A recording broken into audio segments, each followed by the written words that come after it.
Bonjour, c'est Ursula encore. On est le 11 octobre 2019. Alors, je viens sonner la trompette aujourd'hui encore. Je viens annoncer le retour de notre Seigneur Jésus-Christ. Amen. Nous sommes dans le temps où nous allons voir venir dans toute sa gloire notre Seigneur Jésus-Christ. Il est donc très très important que nous puissions nous apprêter. Il y a plusieurs personnes qui pensent que bon, c'est pas le temps, alors ils ont le temps de vivre selon la chair comme ils veulent. Il y a d'autres qui pensent que c'est le temps, mais ils n'ont rien à faire parce que Jésus-Christ va les prendre après tout, ils sont des bons chrétiens. Mais il y a d'autres aussi qui sont là, qui saisissent que, alors, l'affection de la chair, c'est la mort. Alors, il est donc important qu'ils laissent aller la chair et qu'ils se concentrent sur l'esprit afin que le Seigneur Jésus-Christ ne passe pas à côté d'eux. Amen. Parce que s'il passait, ils n'auraient pas le choix que de les prendre.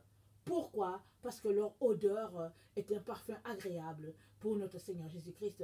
Et moi, j'aimerais que chacun d'entre nous, nous soyons de ce groupe-là. Le groupe de ceux-là qui, au fait, ont tourné le dos au monde avec ses désirs et ses passions et vivent uniquement pour plaire à son Seigneur Jésus-Christ. Et ça, ce n'est pas donné. Alors, il y a plusieurs personnes qui pensent que tout va de soi. Vous savez, on est une génération habituée à la facilité. Alors on pense que Jésus a payé pour que nous puissions faire tout ce que nous voulons. Ou si du moins, nous pensons qu'il ne faut pas pécher, alors nous n'avons rien à faire. Jésus-Christ doit tout faire à notre place. C'est comme ça que plusieurs personnes pensent.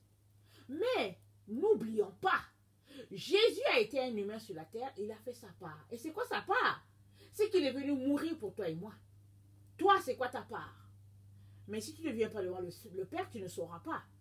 Tu ne sauras pas quelle est la part que tu as dans le royaume. Il est donc important que tu puisses aussi réaliser ta part sur la terre, afin d'avoir ta part une fois dans la présence de Dieu. Parce que Dieu a dit, la Bible dit, tout lui a été soumis. Après avoir vécu tout ce qu'il a vécu, tout lui a été soumis. Mais il a fallu d'abord que Jésus-Christ passe par certaines choses sur cette terre avant que tout lui soit soumis après. Mais il y a d'autres qui veulent avoir la peau de l'ours sans vraiment l'avoir pour eux-mêmes déjà. Il faut d'abord que tu aies l'ours, que tu saches que l'ours t'appartient et là tu vas vendre la peau. Mais non. Alors il est donc important que tu t'assures que tu travailles à ton salut avec crainte et tremblement. Et comme ça, tu te réjouiras le jour où tu verras ton Seigneur Jésus-Christ. Amen. Alors je viens parler aujourd'hui de l'affection de la chair, c'est la mort. C'est ça. L'affection de la chair, c'est la mort. Alors c'est quoi la chair? La chair, c'est la nature humaine. C'est notre nature. C'est tout ce que nous désirons. C'est tout ce que nos yeux aiment, nos oreilles aiment écouter.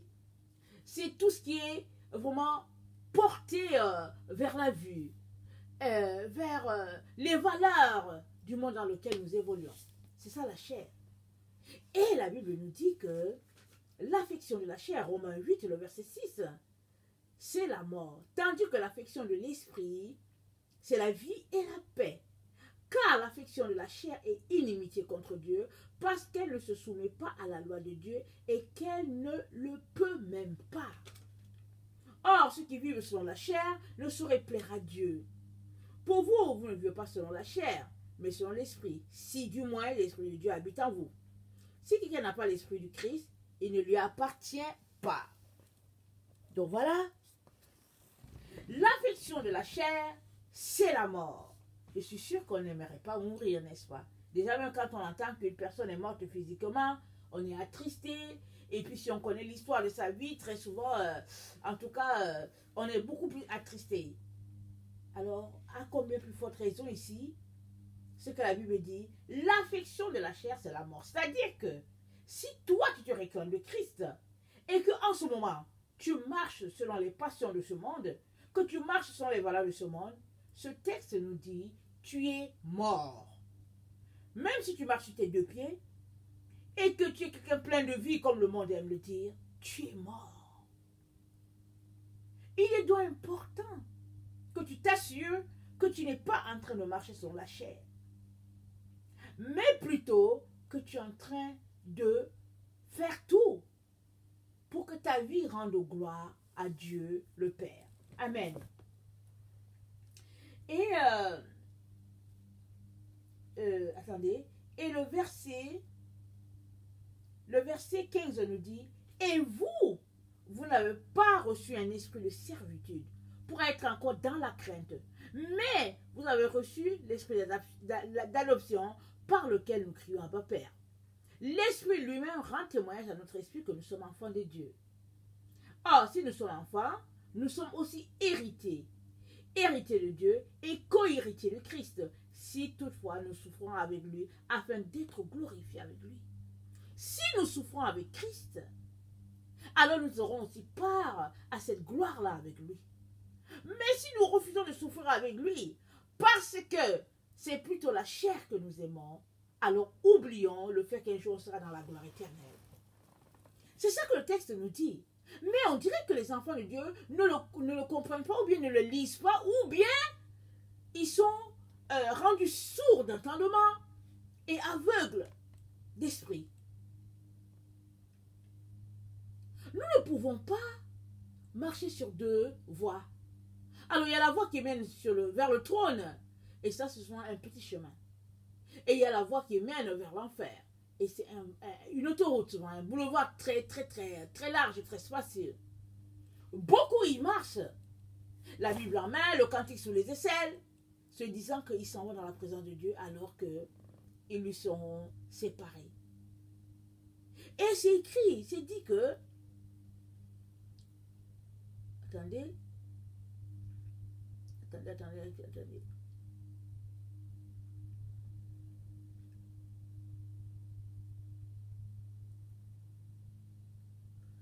Je ne trouve pas le passage que j'aimerais lire.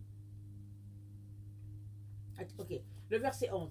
Et si l'esprit de celui qui a ressuscité Jésus d'entre les morts habite en vous, celui qui a ressuscité Christ d'entre les morts rendra aussi la vie à vos corps mortels par son esprit qui habite en vous. C'est important que l'esprit de Dieu puisse habiter en nous. Ça, c'est important. C'est un élément clé pour que nous puissions marcher selon l'esprit. Alors, passes-tu ta vie à rechercher l'Esprit de Dieu? Ou bien passes-tu ton temps à t'affectionner des choses de la chair? Alors, comment recherche-t-on l'Esprit? L'Esprit de Dieu.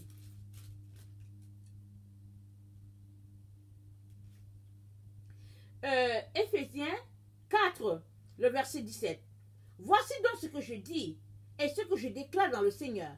C'est que vous ne devez plus marcher comme les païens qui marchent selon la vanité de leurs pensées. Alors celui qui marche selon la chair, marche selon la vanité de ses pensées. Ils ont l'intelligence obscurcie.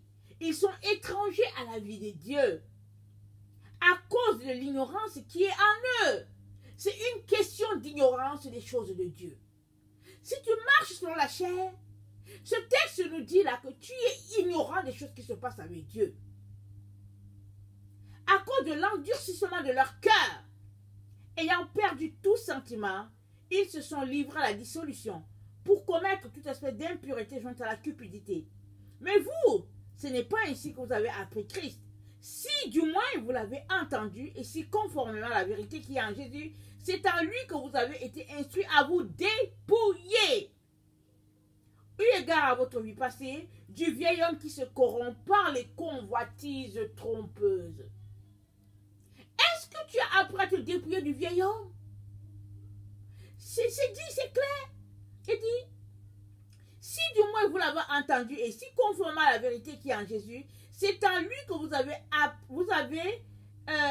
été instruits à vous dépouiller. Nous sommes appelés chaque jour à nous dépouiller de la chair, de ses désirs, de tout ce qui concerne ce que notre corps humain, notre être aime. Est-ce que tu es quelqu'un qui te dépouille? Ou bien tu es plutôt quelqu'un qui te remplit, si on peut le dire comme ça, et remplit de mondanités, bien sûr. Et verset 23. Si vous avez appris à vous dépouiller et à être renouvelé dans l'esprit de votre intelligence. Alors, pour renoncer à la chair, on doit se dépouiller de la chair et on doit être renouvelé dans l'esprit de notre intelligence. Il y en a, c'est-à-dire que dès que tu les touches, c'est une vieille cassette des années 1977. Tu touches seulement, en ce temps, il n'y avait pas de CD, hein? Il n'y avait pas la clé USB et tout. Dès que tu les touches, tu sais que c'est la cassette VHS ou bien je ne sais pas comment on les appelle là. Ils n'ont pas changé dans leur mentalité, même un peu. Il y en a, ils sont allés à l'école, ils ont des gros diplômes, des PhD et tout, mais si tu les touches, tu vas te rendre compte que c'est des bons villageois qui n'ont pas changé, même un peu. Ils sont dans le culte des ancêtres. Ils te disent, on est chrétiens et tout, mais ne viens pas leur parler d'autre chose. Mais ce texte nous dit, si vous avez instruit à vous dépouiller, le verset 21 et le verset 23, si vous avez appris à être renouvelé dans l'esprit de votre intelligence et à revêtir, le verset 24, l'homme nouveau, créé selon Dieu, dans une justice et une sainteté que produit la vérité. C'est la vérité qui va faire que tu vas te revêtir de ton homme nouveau, et c'est la marche sur la vérité qui va faire que tu vas renouveler l'esprit de ton intelligence. Jésus a dit, vous connaîtrez la vérité et la vérité vous rendra libre. Veux-tu être libéré de ton esclavage? Veux-tu être libéré de la prison dans laquelle tu baignes et tu vis? Il y a des gens qui vivent dans des prisons. Depuis qu'ils sont chrétiens, ils sont dans leur prison. Ils sont là. Oh, je suis chrétien. Aucune joie. Aucune victoire sur le péché. Et ils sont là. Pardon. Ils sont là, enfermés à double tour dans leur prison. Et la parole de Dieu nous dit que non seulement nous devons nous dépouiller des œuvres de la chair, nous devons renouveler l'esprit de notre intelligence, mais aussi nous devons revêtir l'homme nouveau qui se crée dans une justice et une sainteté que produit la vérité. La vie de vérité, c'est une vie vraiment intense et glorieuse dans le Seigneur. Si tu veux suivre Jésus, tu ne peux pas marcher dans le mensonge. Tu ne peux marcher que dans la vérité, parce que la vérité, c'est la lumière. Et la lumière, c'est Christ. Tu ne peux pas dire que tu es de Jésus ou bien tu es de la lumière si tu pratiques encore les œuvres de la chair. Tu es appelé à choisir. Et je t'encourage à choisir la vérité. Et le verset 29 dit, qu'il ne sorte de votre bouche aucune parole mauvaise, mais s'il y a lieu, quelques bonnes paroles qui servent à l'édification et communiquent une grâce à tous ceux qui l'entendent. N'attristez pas le Saint-Esprit de Dieu par lequel vous avez été scellés pour le jour de la rédemption. Toi et moi sommes scellés pour le jour de la rédemption, si du moins l'Esprit de Dieu habite en nous. Que toute amertume, verset 31, toute animosité, toute colère, toute clameur, toute calomnie, tout esprit de méchanceté disparaissent du milieu de vous. Soyez bons les uns envers les autres, compatissants, vous pardonnant réciproquement, comme Dieu vous a pardonné en Christ. Devenons des imitateurs de Dieu, comme ses enfants bien-aimés. Tout est là. Mais il s'agit de décider. Et une fois que tu décides, tu mets en place un programme pour atteindre tes objectifs. Il y a des gens qui disent, oh, j'ai décidé de changer ma vie, j'ai décidé, je vais être un meilleur chrétien, j'ai décidé. Mais ils ne mettent en place aucun plan. Demain, tu les rencontres, oh, j'ai décidé que j'ai changé ma vie. Dans un an, tu les rencontres, oh, j'ai décidé. Les mêmes choses, ils te racontent les mêmes choses. Le Seigneur nous nous appelle à prendre au sérieux notre engagement de le suivre et à mettre en place une stratégie pour atteindre vraiment cet objectif-là de toucher à Dieu le Père via le Fils. Amen.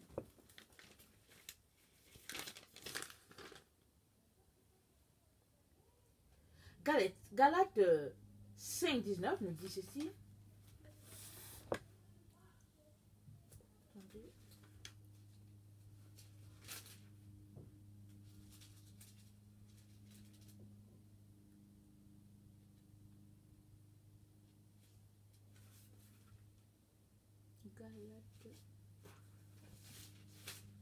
Galates 5, 19.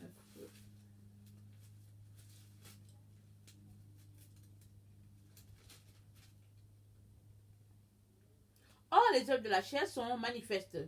Ce sont l'impudicité, l'impureté, la dissolution, l'idolâtrie, la magie, les inimitiés, les querelles, les jalousies, les animosités, les disputes, les divisions, les sectes, l'envie, l'ivrognerie, les excès de table et les choses semblables.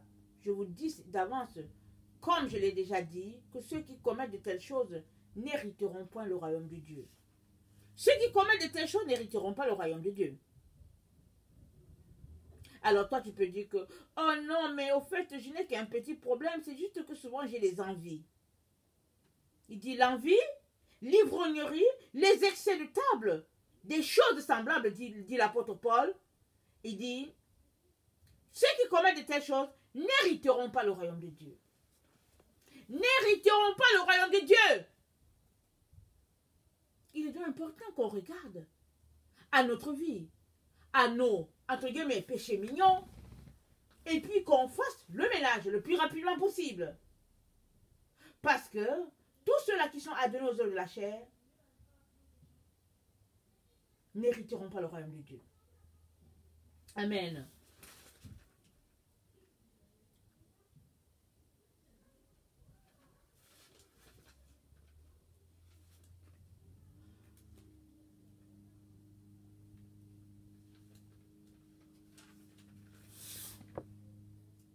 Marc 7, verset 21.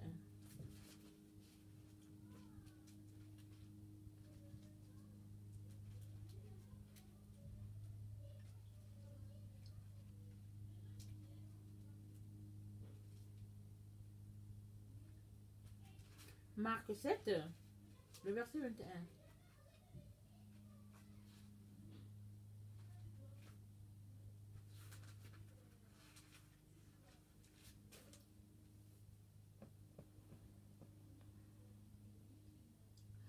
Ok, le verset 20. Il dit encore, ce qui sort de l'homme, c'est ce qui souille l'homme. Car c'est du dedans, c'est du cœur des hommes que sortent les mauvaises pensées, les adultères, les impudicités, les meurtres, les voiles, les cupidités, les méchancetés, les fraudes, la fraude, le dérèglement, le regard envieux, la calomnie, l'orgueil, la folie. Toutes ces choses mauvaises sortent du dedans et souillent l'homme. Toutes ces choses mauvaises souillent l'homme. Alors toutes ces choses, ça sort du dedans. C'est pas du dehors. Donc c'est dans le cœur que nous devons travailler pour que tout ce qui est mauvais puisse sortir. Et que la place soit pleinement faite à l'Esprit de Dieu. Afin que notre intelligence soit renouvelée. Nous avons besoin de renouveler notre intelligence, de revêtir l'homme nouveau, nous dépouiller du vieil homme, revêtir l'homme nouveau afin d'être conforme à l'image de Christ. Il est important qu'on puisse décider de cela. Que de mener une vie de l'heure et puis se disant que bon voilà, quand il va venir, voilà ce qui va arriver, alors que dans le fond, il ne te connaît même pas. Il y a plusieurs personnes qui se réclament de Christ alors que Jésus ne les connaît pas. Jésus te connaît-il? Si Jésus te connaît, quelle vie mènes-tu? Tu as besoin de mener une vie dépouillée des œuvres de la chair pour lui plaire et lui être agréable en tout temps. Amen.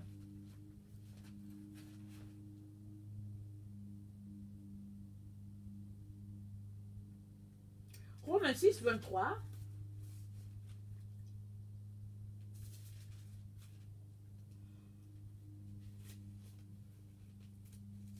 Excusez-moi. Romains 6, 23.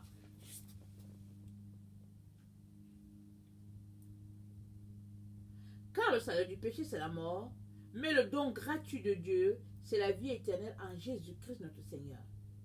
Car le salaire du péché, c'est la mort. Alors si toi, tu refuses le sacrifice de Christ d'une manière ou d'une autre, ta part, c'est la mort. C'est comme s'affectionner les choses de la chair, c'est la mort. Mais, si tu acceptes le sacrifice de Christ, tu auras part aux œuvres des enfants de Dieu, aux œuvres des enfants de lumière. Il est important que tu puisses t'arrêter, prendre une pause dans ta vie et voir à quel niveau tu te situes dans ta relation avec le Seigneur Jésus-Christ.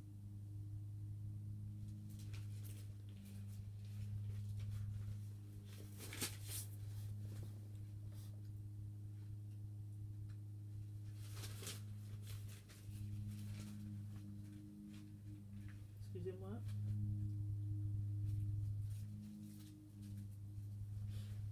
Éphésiens 3, le verset 14.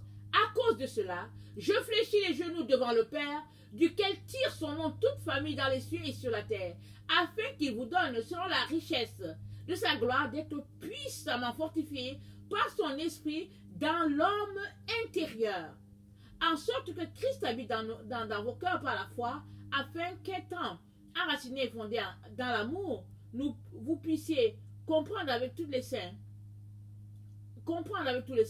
quelle est la largeur, la longueur, la profondeur et la hauteur, et connaître l'amour de Christ qui surpasse toute connaissance, en sorte que vous soyez remplis jusqu'à la plénitude de Dieu. Or, à celui qui peut faire, par la puissance qui agit en nous, infiniment au-delà de ce que nous pouvons, au-delà de tout ce que nous demandons ou pensons, à lui soit la gloire dans l'Église et en Jésus-Christ dans toutes les générations, au siècle des siècles. Amen. Le Seigneur nous appelle à être fortifiés dans l'homme intérieur. Et on vient de dire que c'est du dédain que sortent les mauvaises pensées, les méchancetés, les envies, l'ivrognerie, jalousie, médisance, calomnie. C'est du dédain. Et Paul nous dit d'être fortifié à l'homme intérieur. Ça veut donc dire que tu ne peux pas laisser ces choses-là en toi si tu veux te fortifier dans l'homme intérieur. Parce qu'ils sont là pour affaiblir l'homme intérieur.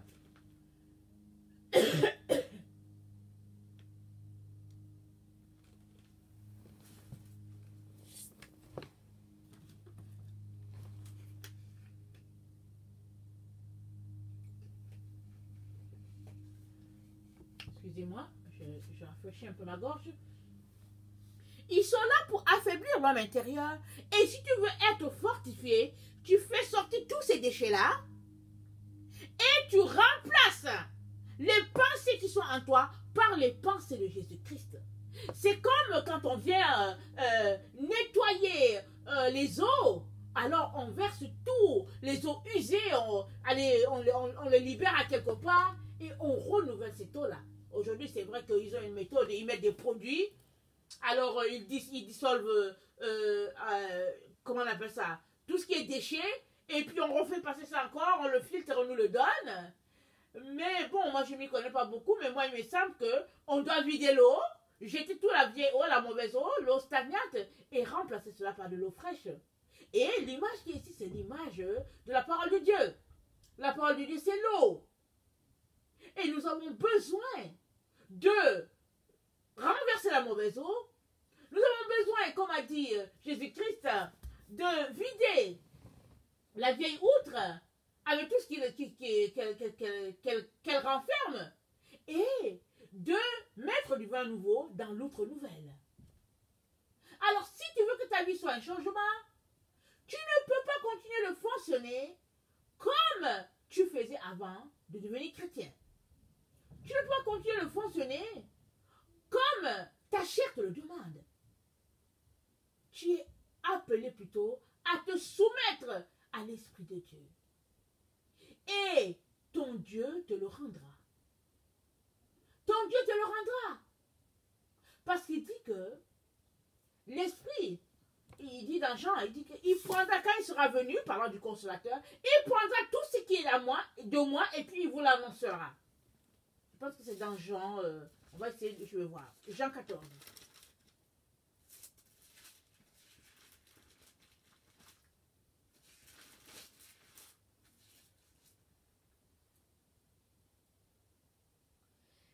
Jean 14, le verset 16. Et moi, je prierai le Père, et il vous donnera un autre consolateur, afin qu'il demeure éternellement avec vous. L'esprit de vérité que le monde ne peut recevoir, parce qu'il ne le voit point et ne le connaît point. Mais vous, vous le connaissez, car il demeure en vous, et il sera en vous. Je ne vous laisserai pas orphelin, je viendrai à vous. Encore un peu de temps, et vous, le monde ne me verra plus, mais vous, vous me verrez, car je vis, et vous vivrez aussi. En ce jour-là, vous connaîtrez que je suis dans mon Père, que vous êtes en moi, et que je suis en vous. Attendez.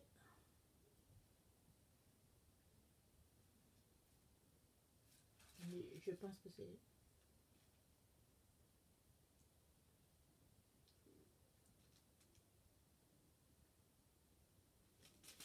Je ne trouve pas le passage que je voulais citer.